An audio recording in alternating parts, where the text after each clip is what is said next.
Ya abantwana bakwethu sisesejimeni lethu lokuhamba sihelebha abantwana sikhamba sivakatshela iinkolo. Khumbula siphethe 500 school shoes. Vakatshela iinkolo sikhamba sijamisa abantwana lawo esimbona ukuthi akanawo amanyathelo mntwana ekhaya, simnikele ihelebho, simhelebhe emakhazeni angaka abantwana umntwana akwazi ukungazinyazi.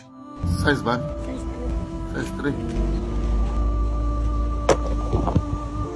Kumede la, kumede.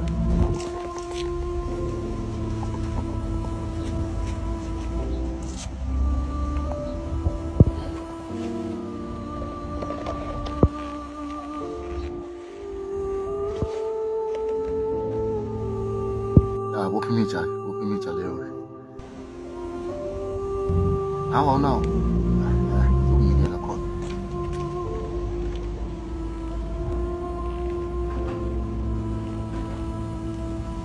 Batha amanyathelo lana esikoleni ne?